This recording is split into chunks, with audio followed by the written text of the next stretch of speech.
We're in Elmhurst to look at 2 greenhouses. This is Linda Marick, the builder of one of them. We're going to look at a lot of features inside, but first, Linda, we wanted to look at the shingles. Tell me about those. Dennis, this is a product that is an asphalt shingle, but the reflective properties that are built into it allow the homeowner to have a more even temperature throughout the year as the sun reflects from the shingle rather than setting on it and eventually getting into the attic space where it competes with the interior climate of the home. Well, that's great. Let's go on in. We can't go in the front because you're not done, so let's start into the house. Sure. And check out some of these features you've got. Follow me. Now we're in the house, and one of the great things we're going to see is these floors. Tell me why these floors are so interesting.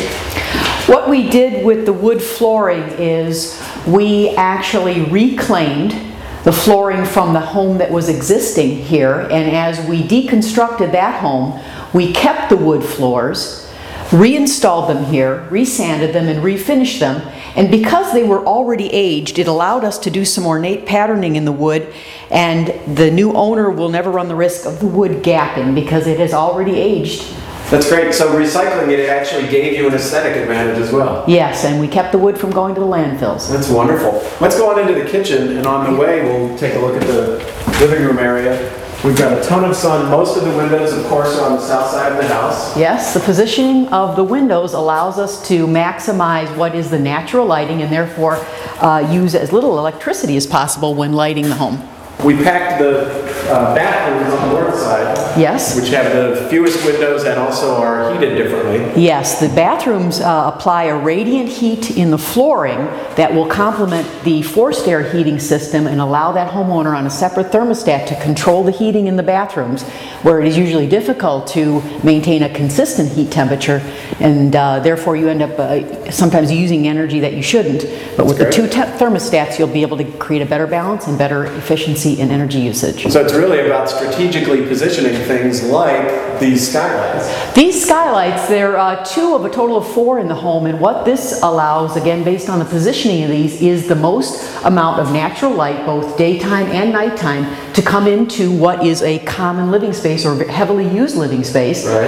And without having to rely so much on unnatural light or electricity to light the home. Terrific. Another way you're going to reduce power needs are here where the kitchen is going. You'll have all Energy Star appliances, right? Yes. Energy Star is a rating that the appliance manufacturers have given to their appliances. Once they've tested and achieved a certain level of efficiency in their running, they'll apply an Energy Star rating, and this helps the homeowner purchase appliances that will complement what they want to do with energy conservation. And then on the way down to the basement, you've got, I like this, we've got a dark basement stairs, or yes. we would, but you've done something different. Yes, what we've done here is we've installed 4 tread lights. And on the staircase here. Yes, and these tread lights will illuminate at night automatically based on their reliance on a photo sensor that is placed on the north side of the house.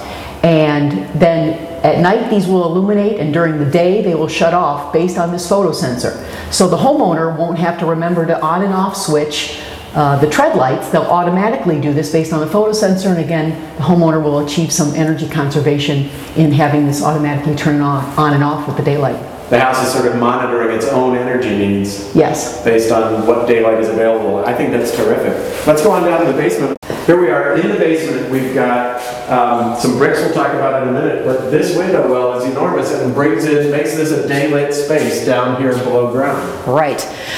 They call this a light well, and its function is to provide natural light to a space that normally doesn't get a lot of natural light because it's below grade. Right. But because of the technologies we have in finishing lower levels, we can complement that now with natural lighting through a light well.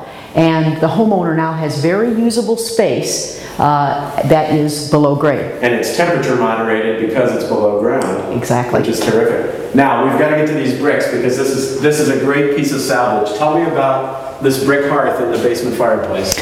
What we did here, Dennis, is take reclaimed bricks that were part of the original construction of Myrtle Street. This street right out front of us. This street right out in front of us. And what I found is that the various neighbors on this street over time had collected these bricks, and then as I was beginning construction here and had told them about the reclaiming that I was going to do and the different levels of energy efficiency and green building, they mentioned these bricks. And so I gladly incorporated them into the construction. I understand these were part of the street back in the late 1920s. That's really nice. So that I've got something that has some power. I mean, these bricks will last a very long time, and they might as well be reused, right. Not just lining a garden bed or something like that. That's right. Now, one of the other reasons we came down here is your insulation, which is super thick. Yes. And very sealed. Let's take a look. In the insulation process, many people may be familiar with the R value that's associated with insulation. And one of the things we wanted to do with incorporating not only an increased R value, but a moisture barrier for lower level living is a spray-on or foam insulation. Which is this stuff here. We can see the popcorn texture. Yes, yes, it's hard to the touch. And what it does is creates an R value of 7, right, added to the general insulation of 13, so now you're at an R19 or R20 based on the thickness of this. In some areas it's ½ inch, other areas it's a little thicker, so R19, R20. And you also have a moisture barrier. So as we touch this texture compared to this texture, we can feel the difference in temperature. Right. And here we are on a 50-degree day in Chicago, so you can imagine as we get to the colder temperatures how dramatic this will be in keeping this lower level temperature consistent, and therefore the homeowner again not having to use as much energy to climatize this level. Right, and one of the things you pointed out to me earlier is this concrete, this part of the foundation, bare concrete because of the utility boxes and things, this has got to be 10 degrees cooler than the part that is insulated. So obviously when I'm in the room, I'm going to feel that difference pretty dramatically. Absolutely. That's great. Some really good green features in here. Thank you.